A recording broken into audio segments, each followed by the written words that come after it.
We're at time. Good evening, everybody. Welcome. It is March 26, 2025. It is 5:30 p.m. I call this meeting of the Moraga Town Council to order. Let the roll call show that all members of the Town Council are present. For Pledge of Allegiance, if we could all rise, and Rachel, who is here related to Girl Scouts and merit badges, will lead us in the pledge. I pledge allegiance to the flag of the United States of America and to the republic for which it stands, one nation, under God, indivisible, with liberty and justice for all. Rachel, thank you very much. Item number 3 is presentations. There are no presentations tonight. Item 4 is public communication. This time is reserved for those in the audience who wish to address the Town Council on items that are not on this agenda. You will have up to 3 minutes to make your comment. The Council cannot discuss details or vote on items not on the agenda. If necessary, questions may be referred to the Town Manager for a brief comment or further review. Are there any public comments? I see none. Thank you. So item number 5 is adoption of the meeting agenda. Do I have a motion to adopt the meeting agenda? Motion to adopt the agenda. I second the motion. We have a motion and a second. All those in favor? Aye. Motion carries unanimously. Thank you very much. That moves us on to item 6, which is the consent calendar. And does a member of the council wish to pull an item from the consent agenda? I'd like to pull item 6.2. Other items? I'd like to. I need to abstain from 6.1 as I was not here on the 26th. Okay. I would like to also pull item 6.3, which concerns the construction contract. So there are 2 items to be pulled. Are there any public comments on items 6.1, 6.4, 6.5, and 6.6? I see none. Do I have a motion to approve the consent agenda items not pulled for discussion? I move to approve items 6.1, 6.4, and 6.5, and 6.6. Is there a second? Second. All those in favor, say aye. Aye. Opposed or abstentions? And Councilmember Dolan is abstaining from I'm sorry. one item. Just the 6.1. 6.1. You got that recorded? Thank you. Carrie, would you like to address 6.2, please? Yeah, I'd like to get a presentation on the item. Moving over to Granicus is kind of a big deal for an agenda nerd like myself, and I'd just like to hear what we're doing. Sure, no problem. Good evening, Council and Mayor. My name is Amy Heavener, Town Clerk. Am I close enough? What part did you want to hear about? If you could just explain what the difference is between using Granicus and what we've been using now. I know that it's a system that most cities utilize, and how that helps to provide transparency in our process. Sure, no problem. So Granicus is widely used, especially throughout the state of California. It's used by over 600 cities in California, so it's pretty well established. What we are using now is a shared drive, so we're not really even using a system. And what that does is it puts us at risk for if our server malfunctions, we risk losing our agenda packets, basically. We do have them in hard copy form, but we also use a lot electronically. So Granicus is a cloud-based system, and our agenda packets would be stored in the cloud, and they would be safely stored. So That's essentially the concern safety-wise. So the back end is it makes life really easy for a city clerk because it has agenda management workflow built in where when we're moving our agenda items through, it's moved through a very consistent review process. So it streamlines that back end process. And then for your council, it gives you access to an application for your iPads, which is designed to read agenda packets. So it's very user-friendly. It's tabulated. You can make notes. You can bookmark. Let's see. I kind of wrote stuff down. You can actually view the agenda in different configurations. So if you wanted to view based on your notes, you can do that. So it's really user-friendly. It's really customizable. So that's kind of why we chose Granicus.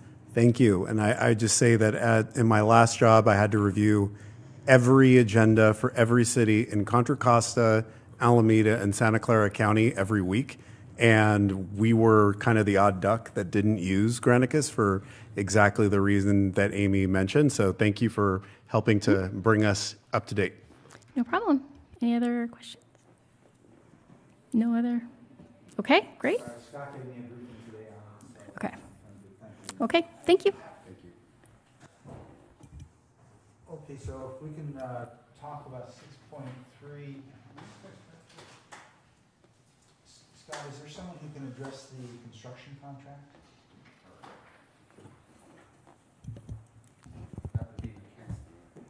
Okay. So this is a 6.3 is to adopt a resolution to award a contract for installation of new picnic tables out at our Rancho Laguna Park. And Mackenzie, what I'm really interested in, I read the packet, but it makes references to two by four borders, and kind of interested in this contract and the scope, how the surfaces are going to end up. I presume it's not equivalent to what was done at the Commons Park. It wasn't clear to me in the. Correct. So on the north side of Rancho Laguna, how it's currently grassy with the picnic tables, it will be a 2x4 border with decomposed granite in there, so it will be. Mike. Mike. Close to it. So it will be decomposed granite areas, and the picnic tables will be in concrete footings. Uh-huh. So that there will be decomposed granite up on top. So that will be an accessible surface. We'll be looking. I thought it was on. Good evening. It's rare that we can't hear you. Good evening, Mayor, council members, Mackenzie Brady, Parks and Recreation Director. So starting over, the surfaces for the picnic area on the north side, it's currently grass with the picnic tables, and it will be a DG, a decomposed granite surface. And we are filling in the decomposed granite on the south side. So currently how the reservable picnic area is, that surface will be what's on the north side. Okay. And on the south side? It will be filled in. So currently there's a lip from the walkway to the surface, and so it will be filled in to make it accessible. This significant improvement over the current very rough type of surface that we've got out there. Correct. Thank you. All right. Any other questions? Not me. All right, thank you. Thank you so much. Okay. Are there any public comments on the two consent agenda items that we pulled and discussed?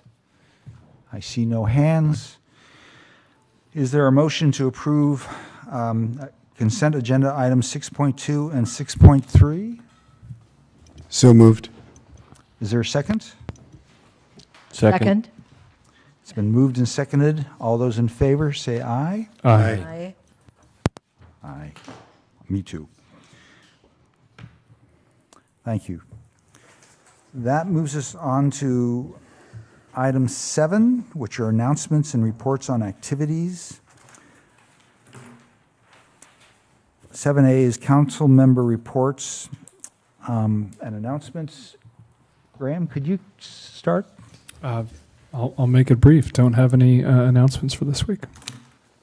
Thank you. Lisa? Just two brief items. Councilmember Dolan and I attended a Recycle Smart recovery facility tour a week ago. Very, very interesting. And after that, we did attend a board orientation.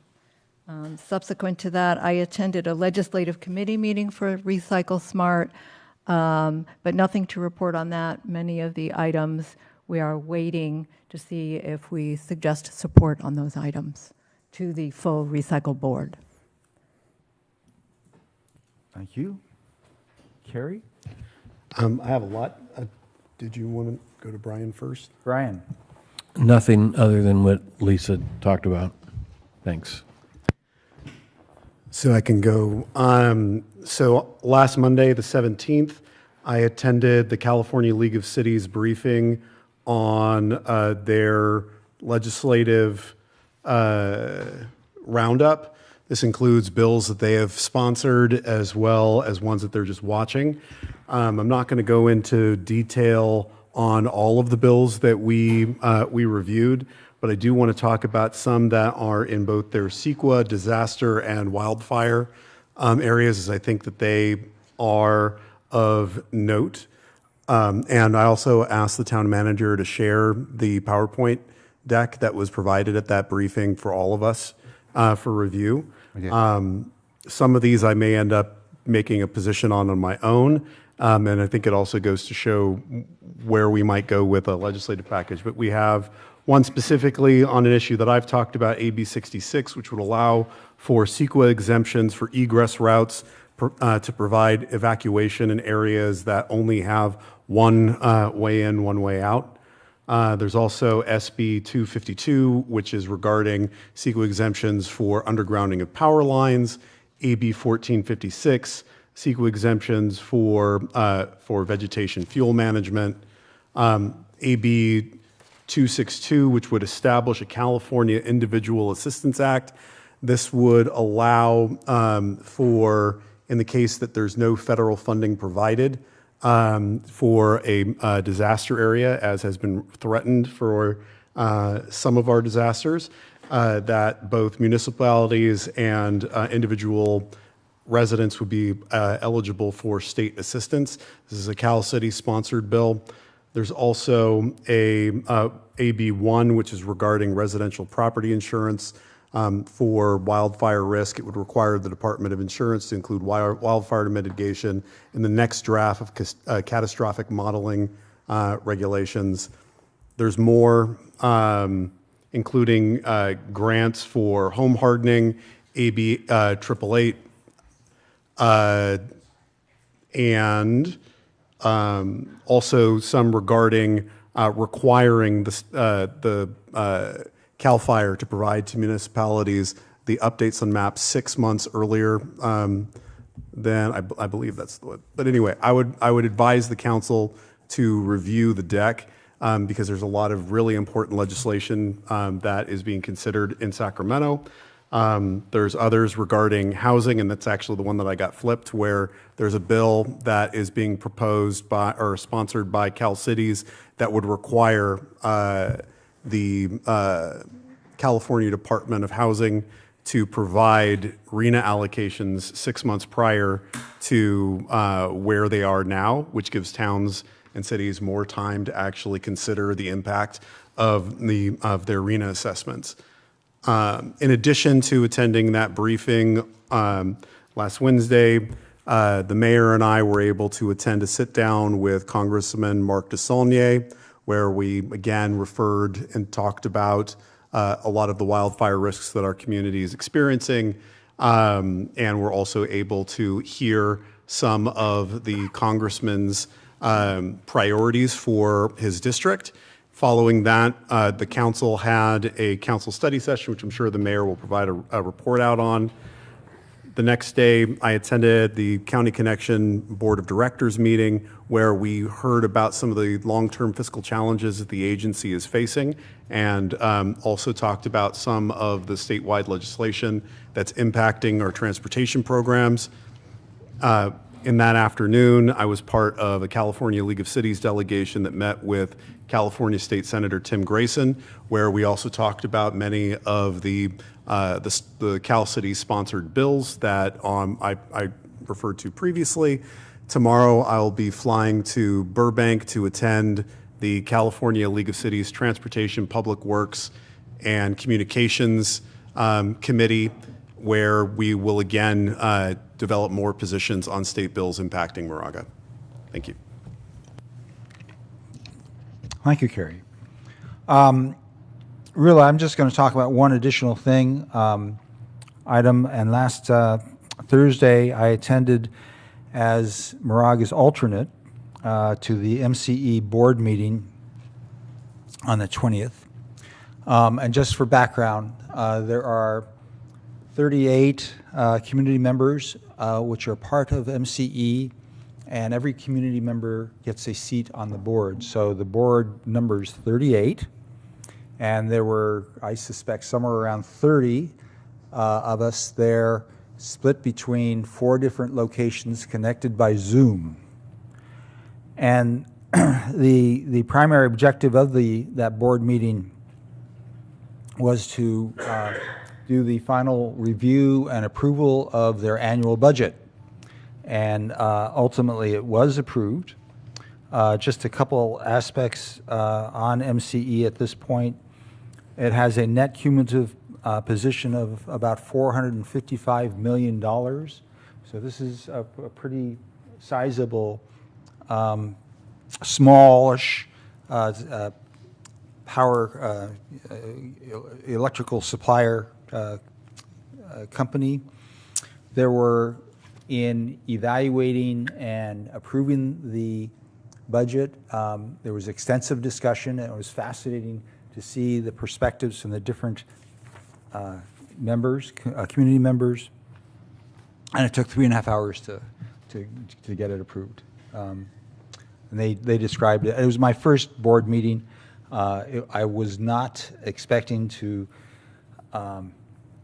be Moraga's resident or representative that night, so I really did not have the capability or review the materials ahead of time, but I was there. That's all that I've got. Scott, are there additional material that you'd like to present?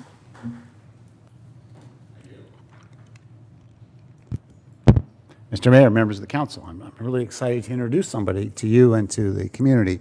So I'm going to ask that Sonia Uruza come up to the podium there. I hope I pronounced that last name correctly. Yeah. So Sonia is our new planning director, filling the position that Afshar Hamid had before. And Sonia started this week and comes to us with a great deal of experience. So I'm going to read a little bit about you. 1, to embarrass you, but 2, to let the viewers know who you are. So Sonia, as I mentioned, I didn't mention, I should have, she comes to us from Lafayette, where she's been the planning manager for a couple years. And prior to that, I want to get it correct, she worked for Alameda County, the Community Development Agency, for a number of years, working on a variety of infill projects and like a wide array of land use experience. It's always good when somebody from a county goes to a city, or somebody goes from a city to a county, because you bring a different perspective. So we're pleased to have that, and a lot of other experience, but her academic credentials are really impressive. She did go to Cal as an undergrad. Where'd that go? Got your bachelor's degree in, bachelor's, I'll get this right. So a BA degree from Berkeley, yeah, and then a Master of Urban Planning from UCLA. And then those that are hungry for education keep going, right? So having a bachelor's and a master's, she went on to get a law degree. She's a Badger from Wisconsin. She worked for a little bit as an attorney with a firm down south, and then ended up coming north. And we're just super lucky to have her. So she lives on the other side of the hill over there, Alameda, or one of those towns over there. But we're really, really thrilled to have her. So welcome. If you want to say anything, you can. I do. Thank you. Good evening, council members, Mayor Walecki. Thank you so much for letting me address you today. And like Scott said, I was the assistant plan director for Lafayette for 2 years, so I've spent the last couple years in La Miranda and really have shifted a lot of my life over here, other than where I live, which I live in Alameda. And so I really appreciate the community and looking forward to getting to know Moraga a little bit more. And I also want to take the time to appreciate Brian Horn, our principal planner, who stepped in between plan directors. So he did a great job. But so far, so good. Here for day 3. Happy to meet with anyone. If anyone wants to spend some time talking to me about what's on your mind and what we can do, the town can do to support your goals, I'd love to do that. And thanks for Scott for providing such a welcoming department so far. I got the opportunity to talk briefly with Sonia last week at St. Mary's College, and I'm very, very impressed, and it's great to have you. Welcome. Any other? Okay. Scott, further? And then I have some other announcements that I'll do at the end of the meeting. I usually like to wait till the end, so I'll do it that way. Thank you. Thank you. That takes us to item 8, which are public hearings. There are no public hearings items this evening. And that takes us on to item 9, which is, and these are department reports. There are 3 public hearing items this evening. 3 department report items this evening. First one is Parks and Recreation Commission appointments. And we'll start here. Scott, is there a presentation on this, or? Well, Amy is going to explain how this works. Sure, I'll do it from here. So we have 3 candidates in attendance this evening: Greg Crossley, Steve Smith, and John Panetta. And we have their applications as part of your packet. So it would be your council's request for your council this evening to review the applications and conduct the interviews and consider appointment of the 3 candidates. Thank you. Greg, could we start with you, please? And I wonder if we can turn that microphone around. Oh, good.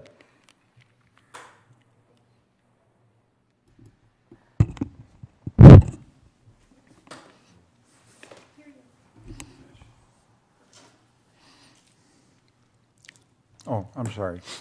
It's all right, Steve. I'll wait for you. My excuse is I'm looking for my file on the. Oh, it's a short one. Greg, welcome. Thank you. Do you have any initial comments you'd like to make? My application or reapplication is brief. I've been known for that kind of thing. I started service to the community in 1981 on the Park and Rec Commission, and several years ago I was reappointed to the Park and Rec Commission after several years' absence. I've done a variety of things for the community,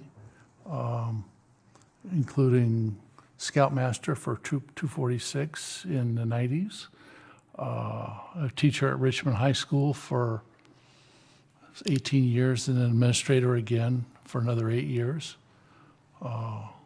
I decided I'd retire for the second time in 2009. I've done a commission item here or there. I'm involved in the Kiwanis Club since 1979. And I believe in continuing service, volunteer service to the community, regardless of age or capacitation or incapacitation. And so that's basically who I am. And there are lots of other things in there too: family, kids, grandkids. Very impressive, Greg. Are there questions for Greg? Yes. Sure. First of all, Greg, I'd like to thank you for the length and breadth of your services here in You can't get Milwaukee. rid of me. No, and it really does seem like you do enjoy the Park and Rec I do, yes. Commission. And I know one of the things that's very important to you is accessibility to the parks, to the trails, and open space. And as we're considering and working on an update to our master plan in that regard, is there anything specific or anything you'd like to talk about that you would like to see moving forward? In the area of accessibility, if you have kids, little kids, and the all-access playground at the Commons, during the summertime is no longer accessible because of the heat and the hot equipment that the kids are on. I'd like to see us move in the direction of creating a little more accessibility with maybe parachute awnings over it. And Mackenzie knows that I have an interest in that, and I would probably pursue it a little more. I also think that in the town literature, that we identify what trails, what parks are accessible. I don't know that we've done that. And for anyone, not just myself, but anyone that has issues about getting around, it'd be appropriate that we pinpoint where you can go and get in. Thank you. You're welcome. Other questions? Carrie? So dangerous question for you. I see from your application, you were a town council member for 10 years? That was from 1982 to 1992. I was mayor twice. And the reason it's 10 years and not 12 is the first time I ran, I came in third for 2 positions. And the guy who came in second after 2 years left town. And the council put it on the ballot for an election for a 2-year term. And I got that. So and then 2 more terms after that. So how are we doing? I don't know. I can't tell you. Your agenda today is rather thin. Okay. And you have to remember the time period was different too. It was getting the town organized and going. And sometimes meetings would go to 12 or 1. And I can see it's different already. Awesome. Steve runs a tight ship here. There you go. Thank you. Any particular project, Greg, that during your efforts on the Parks and Rec Commission that you're particularly proud of? Okay. I cannot say that I was involved in it. I have to give Mackenzie, the staff, the credit. On Mulholland area, having the fire protection 100 feet from the property owners, cutting that back, I think is a fantastic thing. And I'd like to see more of it done where we're protecting the local residents from potential fires by doing that mitigation measure. And perhaps more around town, at least around the town properties. Thank you. Other questions? Thank you, Greg. Thank We you. will deliberate a little bit later. Okay. Thanks.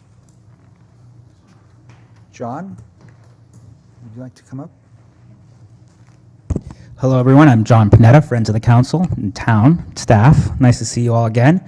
Again, I'm John Panetta. I'm applying to become on the Parks and Rec Committee for Moraga. A little bit about me. I know everyone here probably knows a lot, but for the public that don't, I'm the former president of the board of the Moraga Chamber, in which in 2023 I worked with town council to secure over $250,000 in grant funding to help stimulate our businesses during the pandemic. I also worked with the town staff to create a more streamlined approach for grant funding for businesses to help businesses kind of keep it simplified for them so it's easier access to much needed grants.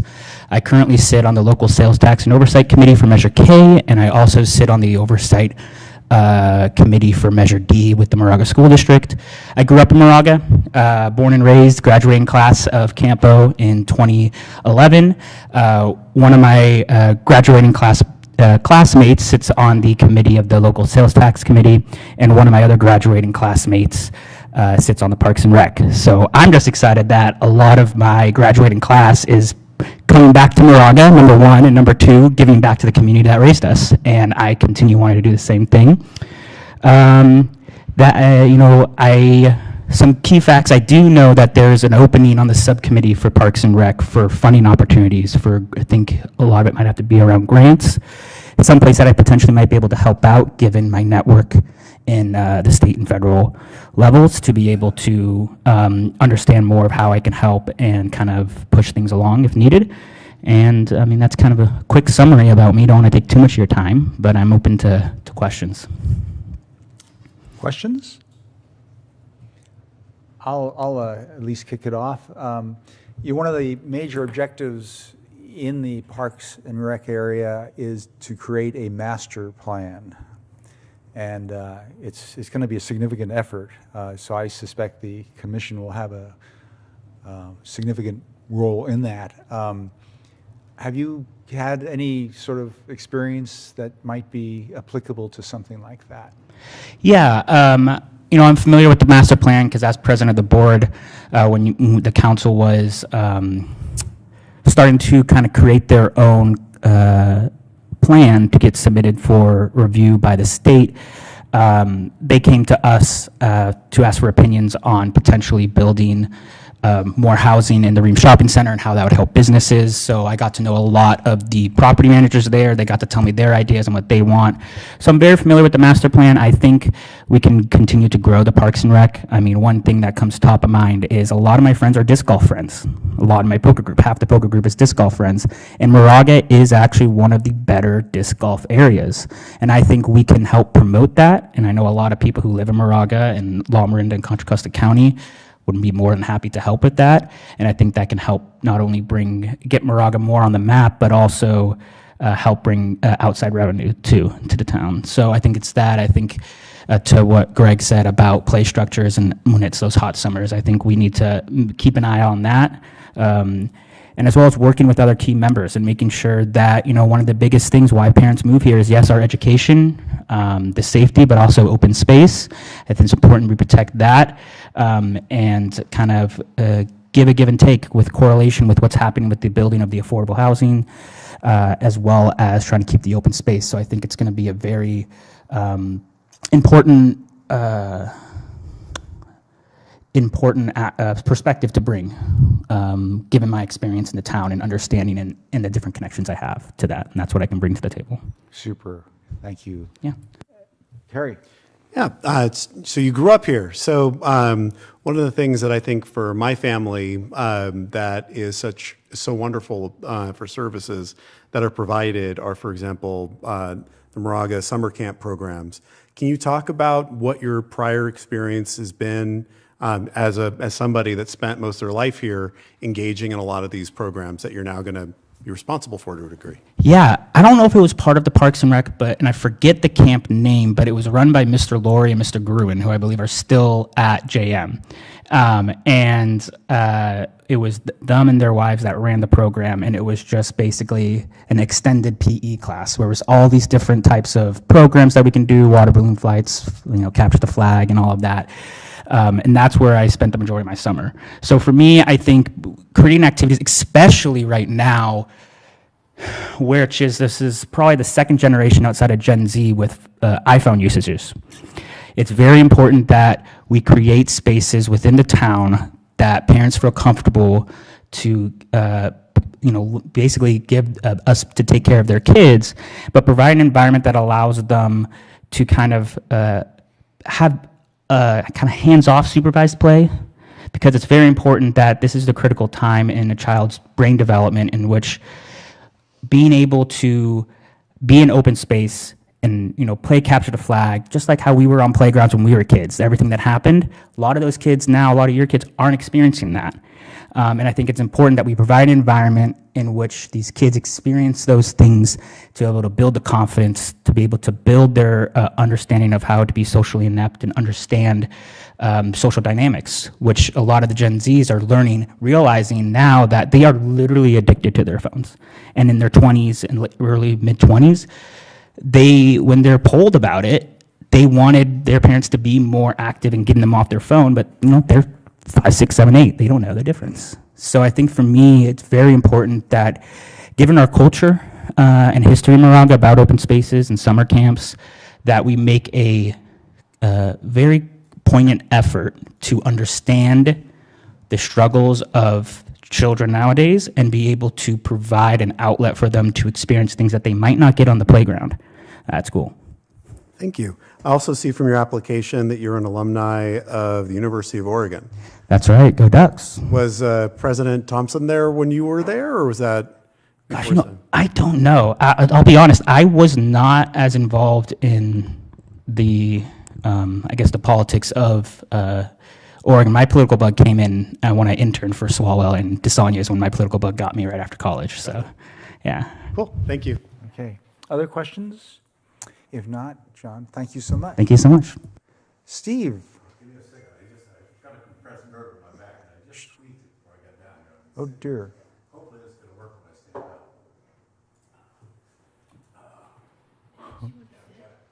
up. Do you want to, would you like to take a break, or do you want to sit for? No, it doesn't get any better, Steve. It just, I've got a French nerve, so I had an epidural on the 3rd, so it's much better, but I was tying my shoes, and that's the worst thing you can do is that little motion, and it'll be fine in 10 minutes. It's great to see you. Is the microphone on? There should be a little green light. Red light. Oh, there's a red light. Is it on Okay. now? Okay. Anyhow, I'm Steve Smith. I'm applying for the Park and Recreation Department. I've been here since 1977 in Moraga. I started first grade at Glorieta, which is about a half mile away from here, in 1950. So I've been in here for 74 of my 79 years, pretty much right here. Very involved with all the parks and things. I was a general building contractor and carpenter, so I worked here in town, did a lot of projects here.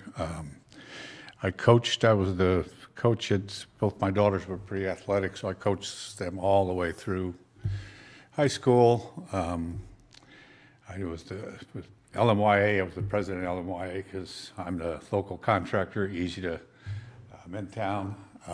So could do those things. And also CYO basketball, the girls CYO basketball.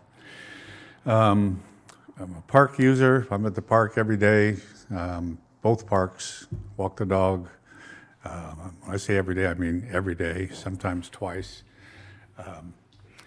I've done some projects in there now that I'm retired. I think I did some owl boxes with Julie Stagg, who was doing the Monarch Garden. Pillars of support, doing those, got roped into those. Being a carpenter, it's pretty easy, and those sorts of things. The big thing I see is that in my years watching the park and going through the regimes that have been here, this is the best it's ever been right now. I'll have to say, I've told Mackenzie, they've got it going in the right direction. I mean, so you're kind of like going, gosh, let's keep this thing going, because they're all the little details they're kind of getting to, the things that would kind of drive me crazy when you see it and going like, how come we can't fix this? Well, they're getting to it, and it's exciting. Someone kind of gets things done, so I be excited to work with it. I mean, I'm not going to be in doing. I didn't remember John what he was doing, but with the iPhones and all the internet sort of things, I won't be doing much of that. But I've outdoors guy. I'm aware of all of the animals and stuff that are in this town, of parks. I play bocce, barbecue, like I say, every Saturday night for the dog park people. I've been involved with all that stuff. I've coached it all the way through Camp Lindo. I don't know what to tell you other than that. I'm about as local as you can get, and I've watched it all and hands-on, and plus built many houses and stuff. Steve, excellent, and it's great to see you here. Thank you very much for applying. Other questions for Steve? I would just like, it's not really a question, I just want to say thank you for your work on the pillars of support and the owl boxes, because they're quite beautiful. They're a very interesting interpretive experience, and I'd like to see you continue that kind of work. Yeah, I've probably will, as long as there's little projects and the things. The owl boxes, both of them at the rancho are occupied, so we have two sets of nesting owls in there. And the other quick thing is that what I'd like to do is get a camera in that one owl box. It's possible. I've spoken actually to Mackenzie about it a little bit, and some people can do it where you put the box in and then you can go on an app where you can go on and you can actually, like they do the eagles and certain things. Pretty simple, and there is sunlight on that exposure on that one, so you could actually use a solar little panel on that, so it would be powered easily, and it'd be kind of cool to. It's only, of course, during probably from around December through March, April, but still kind of be fun.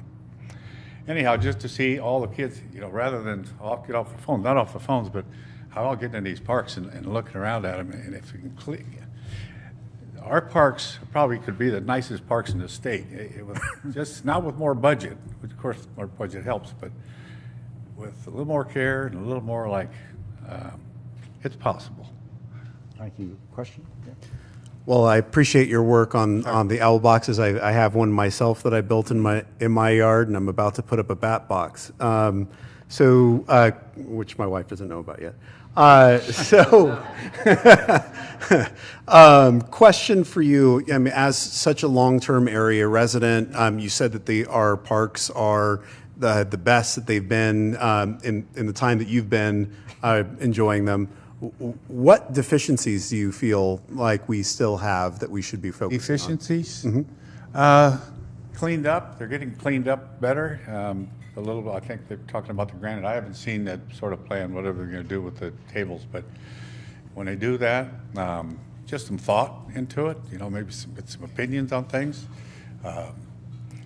Keep the grass mowed there, which is pretty simple. If you keep it mowed so it isn't like this, and then come back and do it twice a year, just kind of stay on it. We have the people to do it. That would be a big help. The maintenance thing. Let me go back to your question. I'm trying to remember what you're asking. What else would be? I could take you on a more tour. on the- We could do the whole thing, but I don't want to. Yeah, it's more on the facility side, I think. Yep. Yeah. Yeah. And maybe maybe I can touch on something. I think you've properly characterized Parks and Rec, the parks in our town. It's one of the most. It's that entity that has so many touch points with the citizens, critically important, covering a wide range of purposes, including mental health. And now we're going to initiate, or are initiating, a program to create a master plan. And so the work of the commission is going to be critically important, and especially on future vision of facilities. And maybe this is more a comment than a question, but it sounds to me like you've got very good background to participate in that. Absolutely, Steve. I see things that have gotten done with the other regimes and things, and it's like, geez, probably could have got some advice somewhere on some of these things, because it doesn't hurt. I guess the commissioner, some people to look at it, and not everyone's always the smartest person in the room, right? And so sometimes that happens, and instead of asking and checking things out, that could be improved on. I think we still embrace diversity here. Unless there are additional questions, go ahead. More of a comment. I'd just say I appreciate you bringing a builder's eye to Parks and Rec's committee application. And just the other observation, I think if we can kind of pair Gian's concern of getting kids off the phone and your suggestion of how to leverage their phone to bring them out to the actual owl boxes, would be a neat initiative to find some funding for. Right. Thank you. Monarch butterfly, I think there was a teacher from Delray maybe 20 years ago that started a butterfly garden at Delray, and I thought, oh, how great, because I was a butterfly collector, the kids here, we had tons in this town, and so she had this, and I thought, what a great thing to get the kids to actually see butterflies, so they could recognize them and whatever else, and anyhow then. Thanks, Steve. Huh? Okay, yeah, sorry. No. It's a passion, obviously. Deliberations. Does anyone want to start? Or thank you. Before we start deliberations, are there any public comments? I see no hands, so now let's go to deliberations. Anyone want to kick off? Otherwise, I can just say I thank everyone that came tonight for the interviews. It's really exciting to see and hear your passion for one of the reasons that we all moved here. Of course, most of us came for our kids, but the fact that this is one of the more beautiful places in the world doesn't hurt. So we definitely need your help and support. So thank you. Others? Well, my observation is we have 3 excellent candidates for the 3 open positions. And you represent 3 very different perspectives or set of experiences, both from young to Greg. Mature. And to Steve, Well, very well experienced, right? and I think the assistant or the am I digging a hole? attorney's getting nervous here. I saw, I think we, just as we had great candidates for the Planning Commission, we have great candidates for this. And I echo or repeat again that the Parks and Recreation of a community is critically important.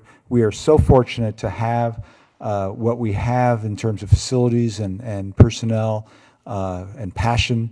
And so I'm ready to accept a motion if one of my council members are willing to do so. If not, I will do it. I move that we appoint to the open positions in the Parks and Rec Commission the 3 following candidates: Greg Crosley, John Panetta, and Steve Smith. Second. All those in favor? Aye. Aye. Passed unanimously. Congratulations.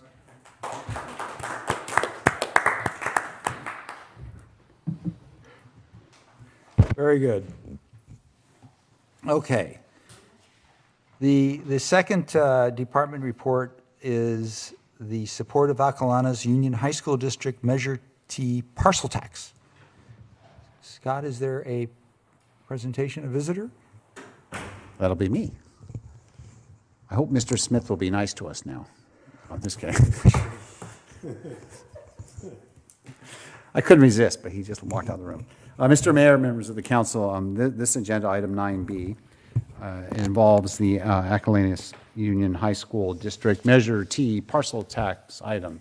At the last regular council meeting, council did request that we bring this back for your consideration. So there is a report here. The high school district, this high school district has 4 high schools and another school, and they serve 4 different communities. They serve the 3 La Miranda communities, Lafayette, Moraga, Orinda, as well as Walnut Creek. They have financial challenges. It's articulated in the report, and there's also a fact sheet and other forms of communication. And they're looking at doing a parcel tax. I believe it's $130 a parcel starting off, and it would run for 8 years. There's an escalator each year. They're trying to raise about $4.5 million a year. It's really a bridge gap to deal with some of their challenges. We do have a school board member, Nancy Kanzerski. I'm sorry. It's okay, I've been Nancy K for lots and lots of years. My background is Ukrainian, but when the relatives came over, they shortened the name to something that's easier to pronounce, so I'm sorry. Board member, Moraga resident, she's here if you have questions. So as your staff, we're recommending that you endorse it. There's pros and cons. It's an additional tax each year for people that own property, and there are a fair number of additional taxes on the properties here in this community, but they were voted on, and they're clearly articulated what those taxes are there for. So having good schools is good for the community. It's good for our economy, adds to property value. But every additional tax that individuals have to pay, that makes the cost of housing go up. So There's pros and cons. I think you understand both sides of it. Also, a question was asked of me earlier about the cost of having a special election. So I called the superintendent and he explained it to me. You have a school board member here who could address it as well. But what was explained to me is the financial situation is so dire, they need to go to the voters as soon as they can. And yes, hindsight's always 20/20, and had they known several months ago how dire it would be, they would have gone to the voters sooner at a general election. But they're looking at doing a special election in May. And so that increased the cost to put the item on the ballot from $200,000 to $250,000 for it, up to about $900,000. So an increase of $700,000 to $750,000. That's a lot of money, but if they don't do it now and they wait until the next general election, they're going to have to lay people off in the interim and have some draconian cuts. So they at least want to try to see what the voters think, see if they can save these jobs and take care of their needs. But they will listen and respect what the voters want to do. I don't believe they're trying to play a game to do this because the voters are going to be more sympathetic. In fact, there's data that says in a special election in this area, the voters will be less sympathetic. But that's their decision. You have a school board member here who can answer that. And that concludes the staff presentation. Thank you. Denise, if I asked Nancy to come up, does this now constitute part of public comment? Well, I believe she would be answering questions similar to the way staff would answer questions, so you can ask her to come up now. Sure. Nancy, would you like to? Thank you. Sure thing. Denise. Is it on or did I just take it off? So it's not on. Now tap. Got it. There you go. Never know if the previous speaker leaves it on or turns it off. Hello. So I'm happy to answer any questions or just to give you an overview, whatever. Mr. Mayor? By all means. So my understanding is that even with the current tax support that's provided to the high school district and with the assistance of MEF and the other foundations supporting throughout La Marinda, that the Akalani School Board or school district still receives less in funding than comparable districts elsewhere in the state. Is that accurate? And can you go into that a little more? That is accurate. We, as a district, are go through the. So we are, as a district, from a formula-based, from the local control funding formula. We receive the lowest allocation by formula of any high school district in the state. We do get an extra 1% because we have local property taxes that are slightly over our allocation because our allocation is so low. And that is great, but we don't have anything like the kinds of property tax support that a lot of what we consider similar districts do across the areas.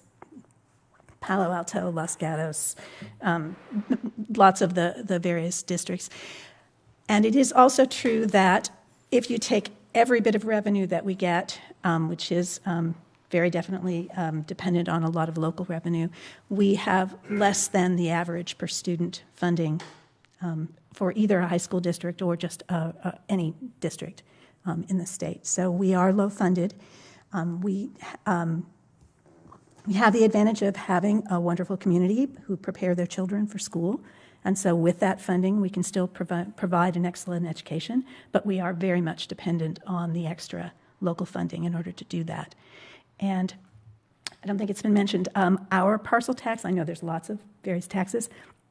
Ours hasn't changed since 2010, so it's been 15 years since we've changed, and that's a flat amount. And as we all know, costs have gone up a bit over the 15 years. And there have been various ways to cover some of those costs, but those ways have sort of run out, or we've sort of gotten to the point where there aren't other things to try. Can I ask about the Oversight Committee? Yes. Which is planned. Yes. And we certainly have experience with oversight committees here in Moraga. Now, for some of the other measures that the Acalanes Union High School District receives funding from, are there also oversight committees? And can you help me understand or help us understand the approach to this and how you will select members of that committee?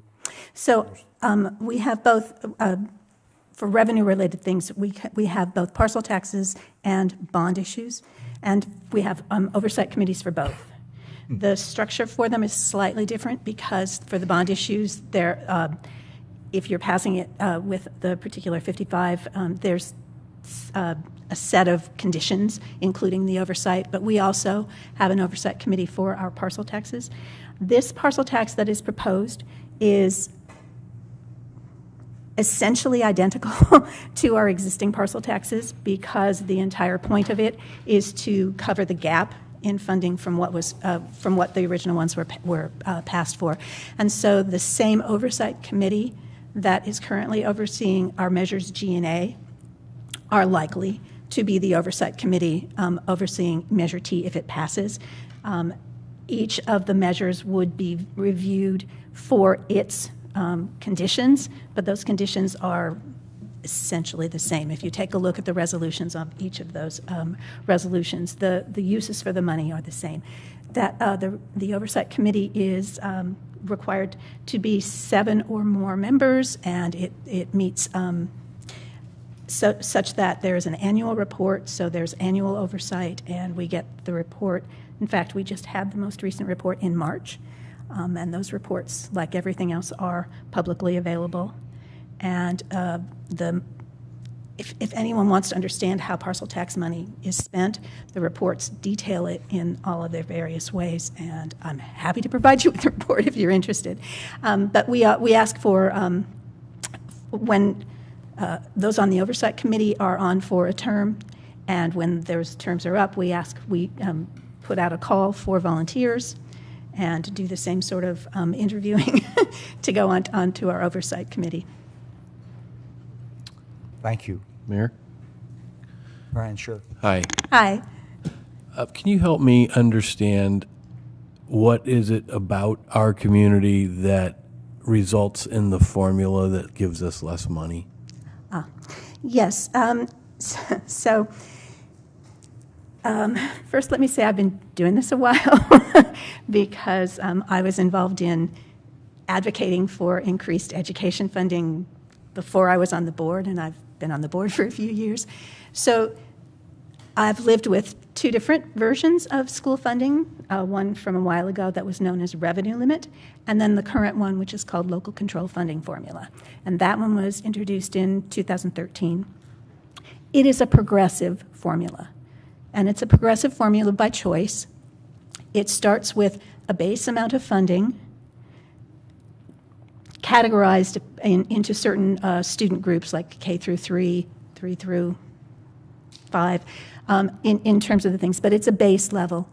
And then there's what's known as a supplemental amount of money applied, and the supplemental is applied based on the number of students that you have who meet either low-income criteria, English language learner criteria, or foster youth criteria. And then there's a third, sorry about this, there's a third element which is known as concentration grant, and that is if you as a district have over a certain percentage of students who meet those extra criteria. And that causes the money that is allocated across the state to be allocated much more strongly to those schools that have more students that qualify for the extra money. We, as an area and as a district, have the lowest number of such students, and that's why we have such a low formula amount. Thank you. Mm-hmm. Other questions?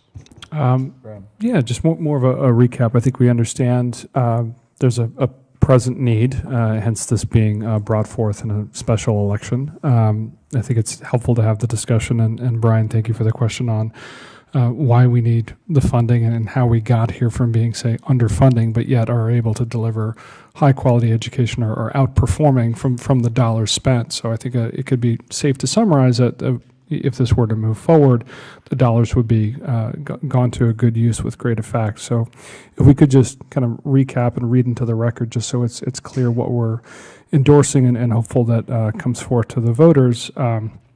We've got, and feel free to jump in, and if there's anything you want to stress to make sure we have a really clear understanding of what we're looking to motivate people towards.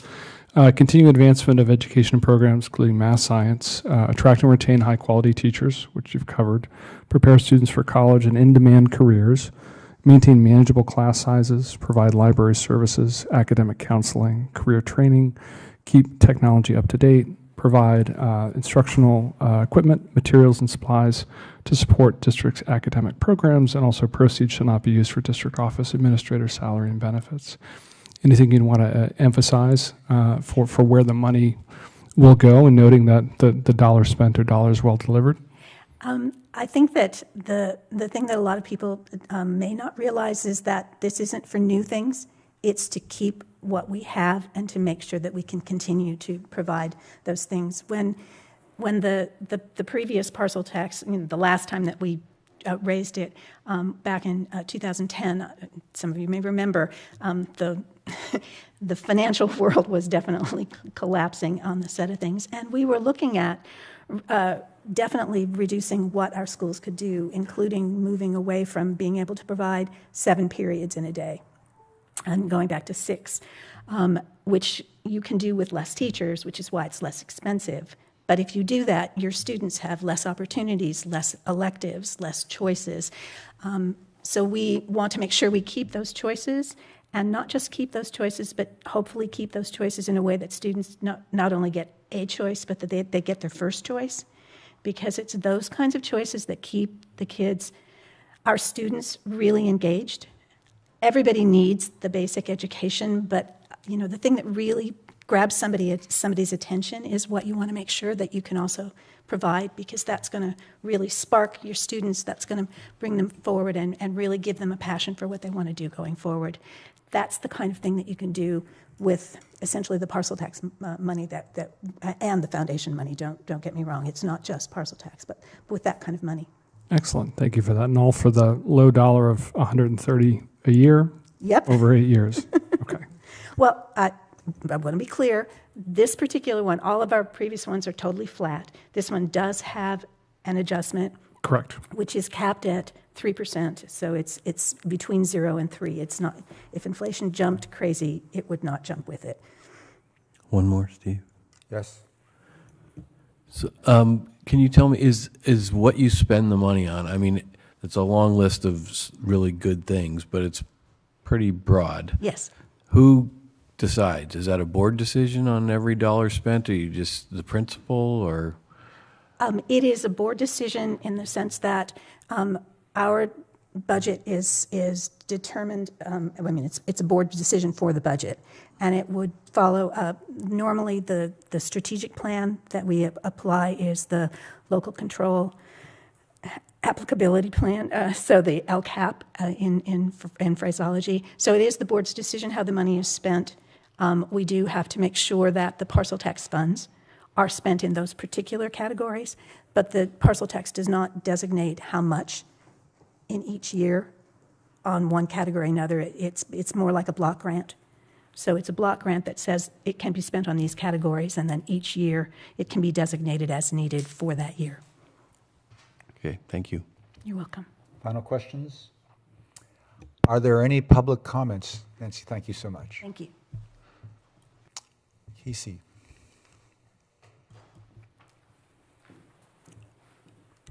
Casey Rain, Camp Lindo resident, recently appointed to the Planning Commission. I am just here to recommend that this town council adopts the resolution in support of the Acalanes Union High School District Measure T parcel tax. I strongly endorse it. I believe that our AU HSD is a fantastic organization with really good leadership. I've been very impressed by what they've been doing to develop specialized and individualized education opportunities that looks for the spark in every kid. I am a Camp Lindo graduate. I have a daughter who is a Camp Lindo student. I have a son who graduated from Camp Lindo. And really, They wouldn't necessarily have followed the straight path that everybody does, but those schools, that school, Campo, brought out the best in my kids, and I really hope that through things like this, they continue doing that. I also want to remind you that our high school, Campo Lindo, is not just for the kids, it is for our entire community. It is an asset to us here in Moraga, no matter what age you are. They just put on the greatest version of Prom, the musical, I've ever seen. Do they feel like these are assets for our community? It's not just about hometown football games, it's about hometown lacrosse and hometown track. We go there, we see each other, we make friends, and I think that with this parcel tax, we can continue to support those endeavors. So please consider it. Casey, thank you very much. Greg?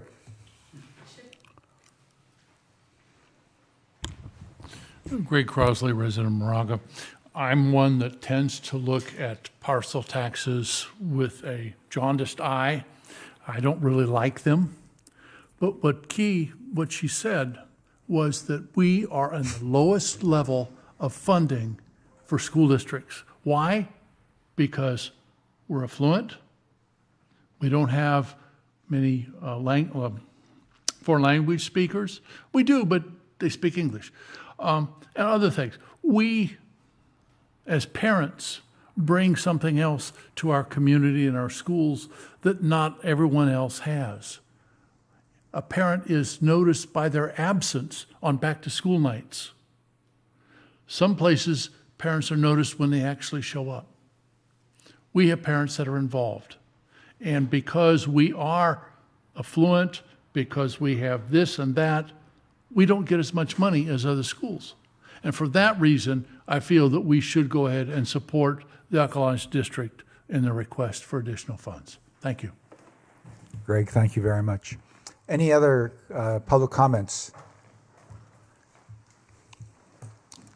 Hi, John Panetta, Moraga resident. Yeah, I'm in also support of Measure T parcel tax. One of the things that my parents were deciding on when they were figuring out whether they should live in Walnut Creek or Moraga and send me to De La Salle or Campo was when the real estate agent brought them to Moraga and talked about the schools. And much like majority of parents that move here, they usually don't know where Moraga is and they walk in and they see the schools. So for me, I'm definitely in support of it for those reasons. I definitely was part of plays that was talked about before. Yeah, I'm all for this. I think it's important that we maintain our reputation of good, adequate schools, and as well as making sure teachers are well compensated through these programs and making sure that students are getting good grades. Before University of Oregon became national, my brother applied there in 2009, and all of his friends got accepted because in the application it said Acalanes School District. Automatically accepted. No essays need to be written, no extra agenda, and I think that's very important going in about that Acalanes School District nationwide is seen as a very great school district. And when I was there for the first semester, the majority of my 101 classes were review classes for me. So definitely want to support this for the community. Thank you, John.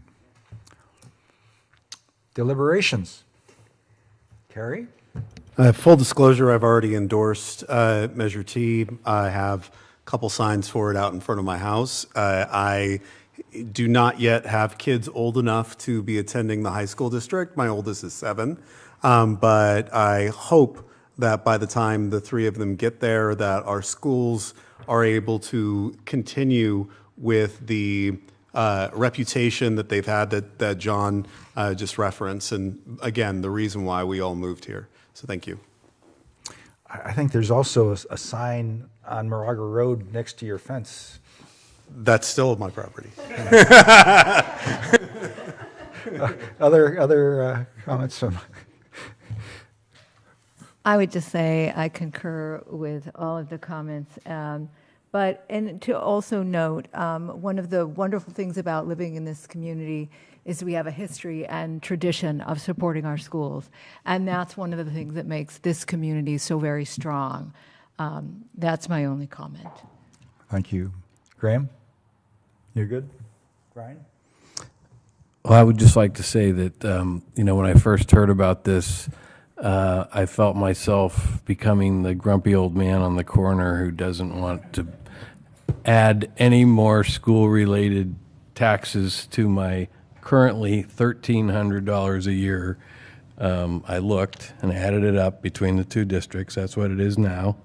But the need is just so obvious, and the results. My kids just got a great education at Campo, and it's only $130. And I'm sure that there are lots of people out there that appreciate the opportunity for the senior exemption. So I too support it. Good, thank you. I also disclose that I've endorsed the Measure T as an individual. And I echo all the comments of my fellow town council members. I also did a little bit of research and which suggested, and I'm sure these numbers aren't exact, but whereas Acalanes gets somewhere around $20,000 per year per student, if you look at New York, even in the rural areas of New York, they are spending on the range of $32,000 per student. And in the city itself, it's what I saw was $38,000 per student. Pretty amazing. And thusly, for all the reasons given, I think we have to, as a community, step up and help bridge, not the gap. I'm not trying to compete with New York, but certainly recognize that this is not a high-end thing, and I am consoled, so to speak, by the fact that there will be a continuation or an oversight committee, which will be independent. And I think my exposure to the oversight committees, at least here in Moraga, are they perform their duties very well. And so that gives me confidence. What we have is a resolution which does not have a single signature, so I suspect it's from the town. It's a town council resolution. Or maybe it just doesn't have a signature. Carrie? I move that we adopt a resolution in support of the Acalanes Union High School District Measure T parcel tax as included in the council packet. So it's as drafted. As drafted. Is there a second? Oh, second Wait a that minute. motion. I'm sorry. I think we have an administrative oversight, so we'll add the signature line. I apologize. Okay. So it won't be anonymous. With that, I will second that motion. All those in favor, say aye. Aye. Aye. I think it's unanimous. Thank you so much. Nancy, thank you for visiting. Okay. That brings us to item 9C, which is the Town Facilities Energy Generation Project Update. Scott, is there a presentation for this?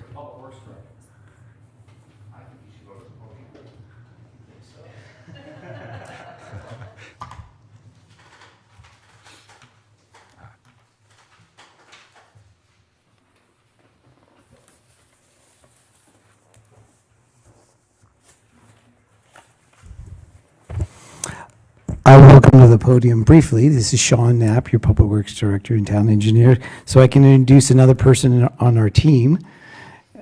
If I could have Larry Thies come forward. He's part of our team, and I just want to introduce him. So for those that don't know Larry. Good evening, Council. My name is Larry Thies. I'm with Thies Engineering. I'm a consultant to the town of Moraga, providing essentially staff augmentation to help with the this specific project and providing basically project management duties.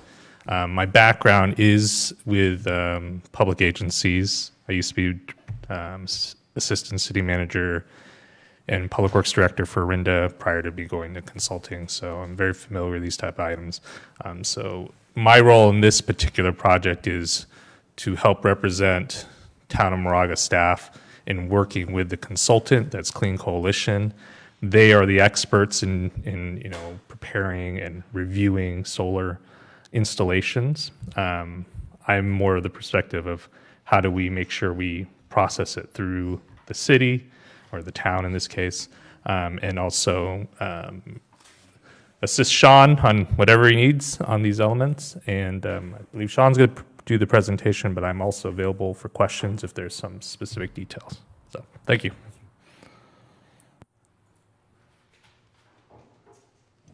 I appreciate that, Larry. Also on our team, we do have representatives from our town attorney's office that specialize in these type of RFPs and agreements for energy generation type systems. I'm going to go through, this is just a brief update, and I'll try to go through it very quickly. And of course, we could, at the end, if you have questions, we'll go into any detail that you'd want. What I'm showing on the screen right now is a picture from a newspaper article on planned safety power outages, and this is just a map of an example of that. And Moraga has experienced many of these planned outages and unplanned outages. And a couple meetings ago, we had an unplanned outage here at the town council. So, and to try to mitigate these types of things and prevent them from happening, that we've embarked in a study to come up with a backup generating system for energy to make us independent and resilient. So the industry calls us a solar microgrid system, which is composed of solar panels, could have a backup generator, and it could have backup power battery energy storage. So we call that a solar microgrid system. And when we're moving forward, we could potentially have all three of these, or we could have portions of these, or systems pieces as we move forward and make choices into the future. So I don't want to lock us into just what you see on the screen. We haven't got to that point yet.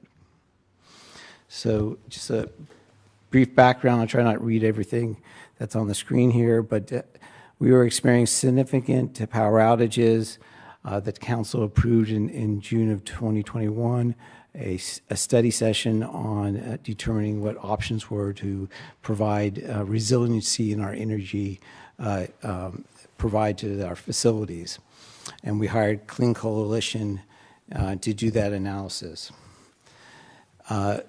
Through that process, we had several different presentations to town council, including times when PG&E had changed what they call the net metering 2 to a new system called net metering 3, which changed the economic situation for doing these type of systems.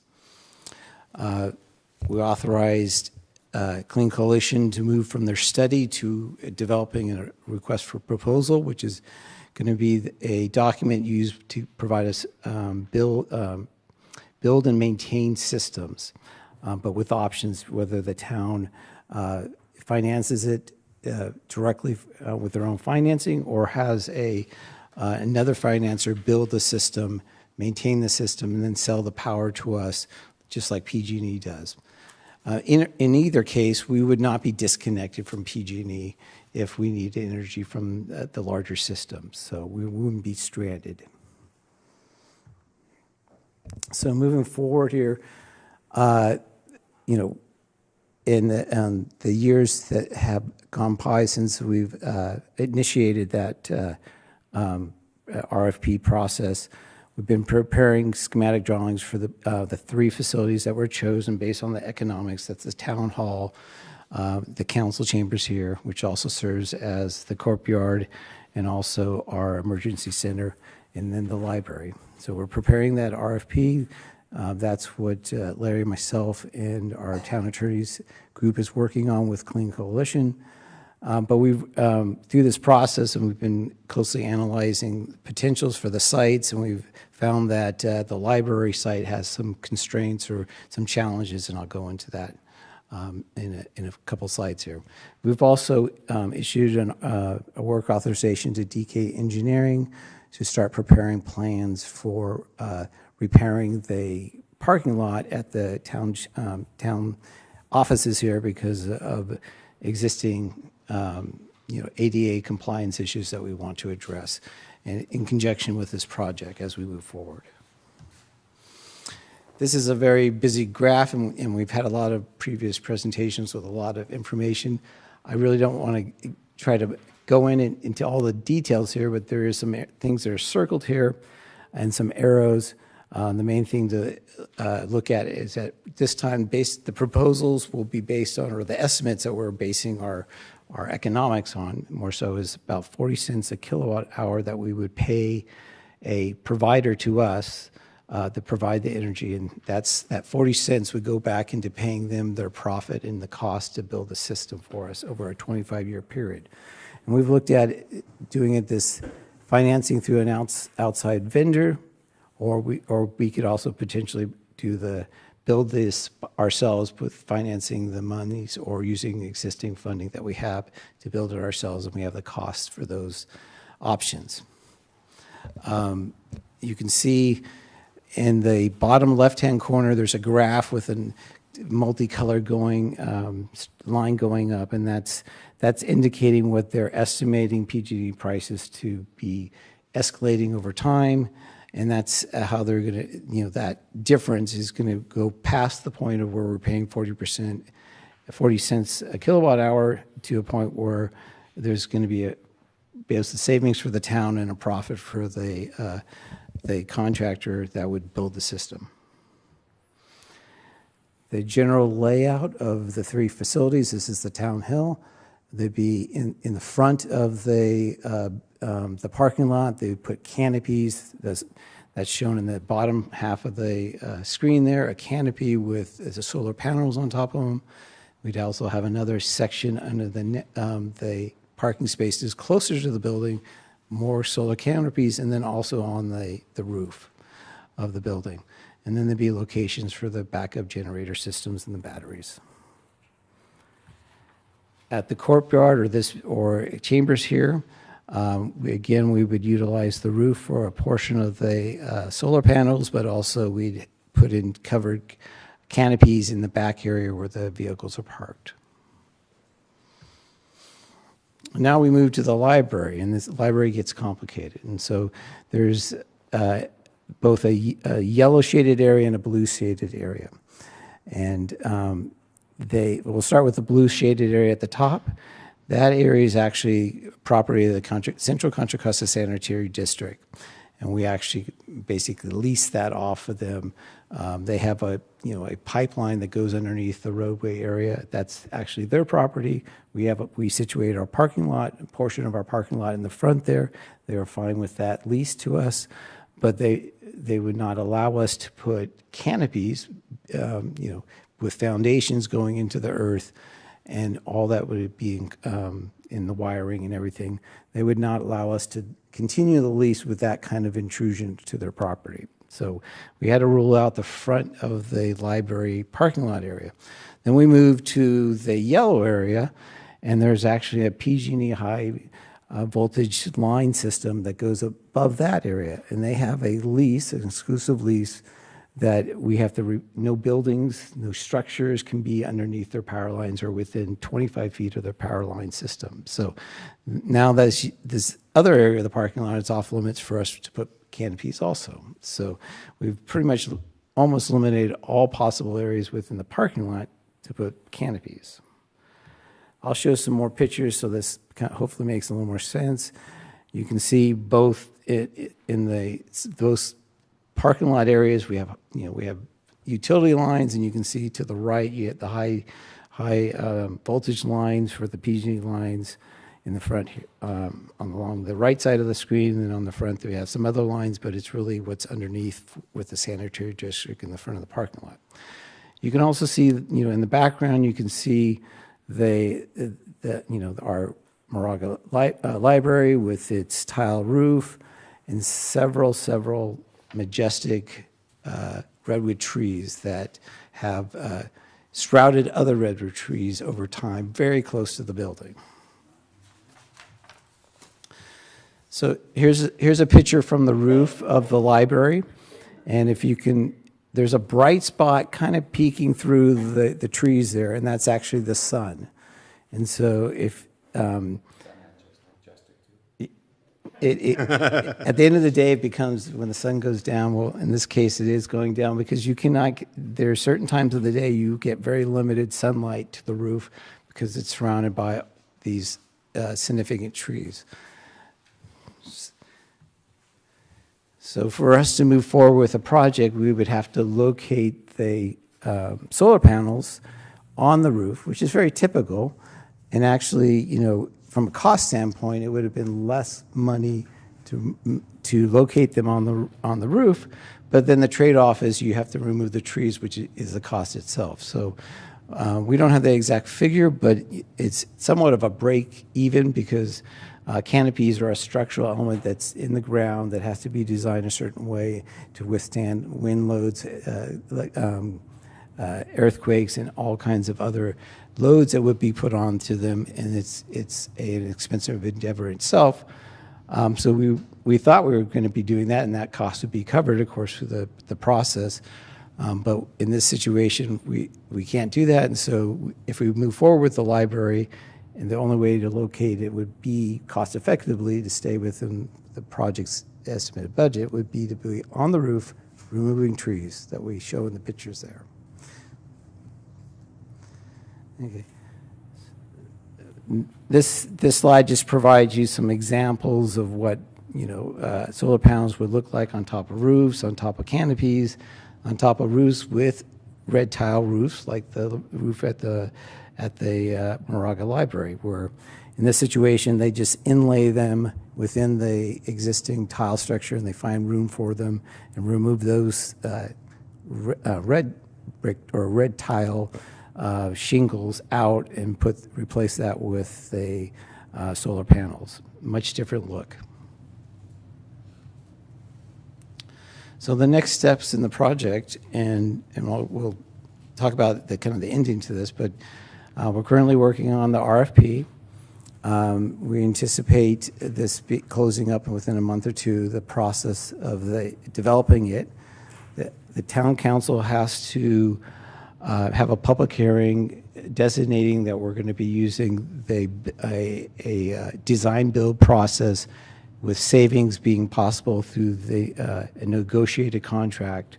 And this is all part of the state code for this type of an operation or this type of a bid project. So we'd have a hearing to determine that we're moving forward and there's a possible savings here, and we're using special code that allows us to do this. Instead of doing it for the lowest bid, we would do it through a negotiated bid that the town council could work with the contractor.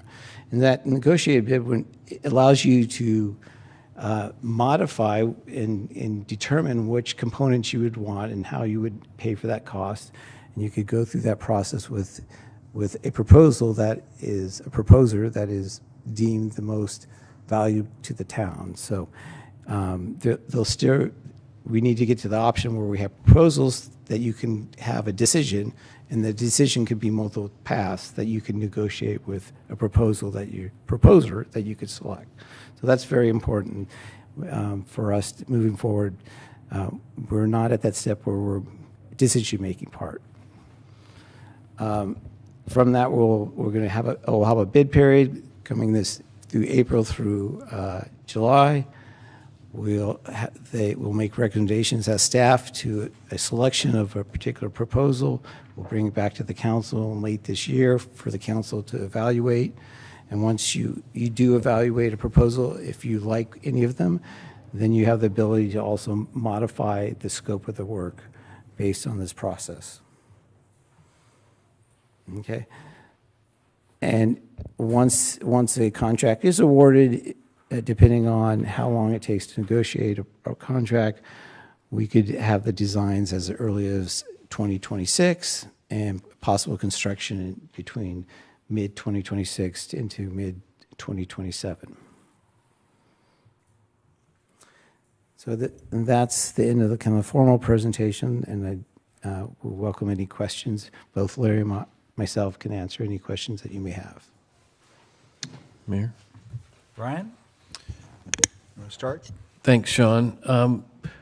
Do you have any numbers on how often we've had the shutdowns? I mean, my impression is that there are fewer and fewer from PG&E since they started, and when they started, it was quite startling. And then, like when I was here, we had one that was purely due to weather. It had nothing to do with PG&E. Like, how many of those are we having? Just In a ballpark, when they were doing planned outages, we were experienced between 4 or 5 of planned outages beside weather-related or other type of, equipment failure. So it was quite often and per year. And since then, it's tailored off that I think we've only had maybe 2 per year of a planned outage. And again, we're susceptible to, equipment failures and things like any other system. We had one, I think, 2 meetings ago. So again, that's usually 2 to 3 times a year that we'll have our general area, an outage.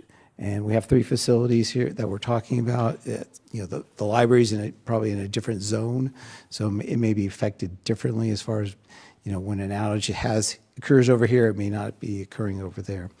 Our concern is that we have backup generators at this facility and at the town offices, but they're undersized and they just provide we try to keep the computer system functioning, but they're not intended to run the building, to staff the whole building. We basically, have only certain circuits can be running at a time. We have at the offices, we have one that's automatic, that it keeps the servers going, and some of the lighting for the police department. And then we have a portable generator that we hook up manually, which takes between a half hour to an hour to go through the process and hook it up. And that will light up additional circuits, but again, not the full building.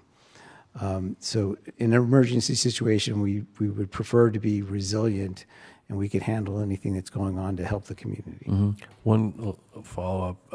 So when you do the RFP, how many alternatives are you asking for? Because, you got 3 components and there's lots of combinations. Yeah, so the 2 primary are a town finance. The town pays the upfront costs and whatever way of financing it, whether it's from existing funds or we finance some other way. It's a purchase price versus a power purchasing agreement, which we will pay the developer who builds and maintains the system. We will pay them like we pay PG&E or MCE. We'll pay them the cost, kilowatt cost, and any of the demand charge. We'll pay them like they are our providers over the 25-year period. They'll make their money over time as they're counting that PG&E rates will increase, and they'll sell any extra that they have back to PG&E and provide us with a cost that's less than what we would see over time with PG&E. So I'm really asking about the components.